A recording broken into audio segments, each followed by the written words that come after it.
Is this the kind of project that could go out for an RFP or RFQ process? And is there a way of getting their agreement to pursue it in that way to get a viable developer on board that can actually produce something? We have that discussion, and it really kind of fell on deaf ears. They don't want to RFP the project. They want to do a private deal between them and the developer, of which they will be the only two parties, and no one will know the deals, the substance of that deal, as I understand it. Their thought process goes something like this. They would, with our money, entitle the property and then sell it to a developer. And so so what they've accomplished by doing that is they're off the hook for the $28 million plus interest, and somebody else is going to wear that ribbon for a long time, and then try to figure out a way to generate the cash that they're projecting, which is, as a realtor, I'll tell you right now, it's out of sight high. It's not going to work. So there has to be some thought process in terms of what's in the crystal ball here. So to answer your question, they really want the developer on the back side of this, not the front side of it.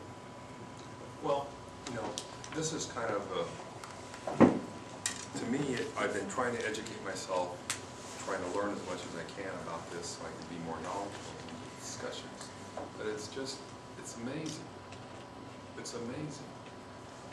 First of all, the Sweetwater School District has to follow the development review process with the city, and I don't know if Sweetwater believes that they are exempt from the process, but they're not. So in order to maintain continuity all the way through, Sweetwater needs to be working with Chula Vista. Although if they were building a school, right, they would work with the architect. And so they're probably thinking this is those not a terms. school. This is not a school.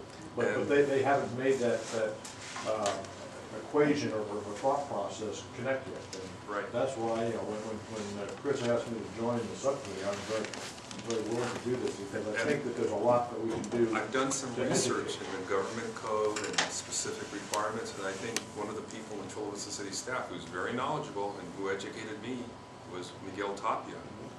And it's clear, it's pretty clear, even though you don't like to see it sometimes, it's right there. That's one item of concern. The other item of concern is that 20 years ago, there was a land swap. It was understood. It almost seems as though it's a handshake deal, and now it just doesn't hold water. Well, let me give you a little background. That was an old abandoned market. I think Windmill Farms was in there subsequently. Before that was Safeway. And it was a vacant property. It was an opportunity purchase for the redevelopment agency. And so we purchased that with the thought that the Sweetwater District, and we had discussions with the Sweetwater District that would be a suitable site for their administrative headquarters. Eric, is it still in the redevelopment agency's list of properties owned, or has it been transferred? It's been transferred. When was it transferred? 95. 95. And what was it? What was the specifics of that transfer? Did it say that it was for a school district headquarters, or place their admin center there, and that through the planning process, the agency may contribute up to $500,000 towards that. yeah, I thought there was something. Is there any reversionary clause if they, because when I came back from vacation, I listened to the to the speech and cured my insomnia. No. But so we're going to take our marbles, okay, and we're not going to do anything. So if they attempted to sell that land to someone else, does it revert to the agency so they can do whatever they want? Paul, I mean, it was an exchange. I mean, Sweetwater had land for the veterans home, and so there was an exchange of the two properties, and then there was some money that we gave them for the difference of the value. So it was a pure real estate transaction. But like if the district tries to sell that property as excess, then other public agencies get in line. Okay, the one thing in listening to the speech and little that I know about this is that, well, we want to take a look at this thing as one big project. I think maybe want to look at it as two projects. And they're buried on L Street. Okay, I mean, there's no way that property today is worth $23 million. I was just up at the Spectrum Center, I don't know if you know where the Spectrum, that's up by where the Sunroads build their stuff up there on 163 Pretty amazing. Pretty Mesa. And we just took back a condo in there, which it's a very high density project in there, probably 20 units to the acre. Very, very nice stuff. I'll be lucky if I can get $400,000 a unit.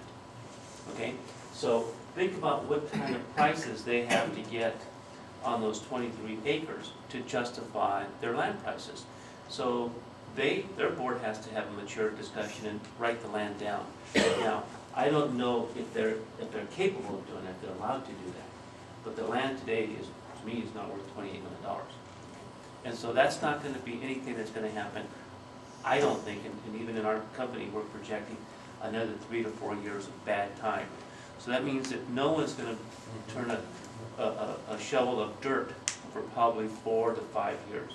So I would like to see the emphasis on the corporate yard, and I guess there's some stuff there on Moss Street where they have the, well, it used to be the adult school. It's still an adult school. And also Third Avenue. And have them come to us, so what's the gaps? So we understand what the gaps are. Because they, listening to the tape, they wanted 50% of tax increments. Well, maybe they really need the 70%, okay? And maybe assuming that we can contribute. But we have to understand what the gap is, okay? Because if the deal is so good for us, then if we can afford it and we stay within the rules, let's do it, okay? But let's not. I think L Street is muddying everything else, and that's L Street is dragging everything else down. I don't see it. I don't think there's a benefit today. Maybe 5 years from now, but do the school district really want to wait for 5 years? And the other thing I was going to ask you, and you brought this thing up about the pollution on the corporate yard. If we take the property, how can we invoke the Blanco Act? Their tools. So we relieve them of a lot of liability, and that's a big dollar to them.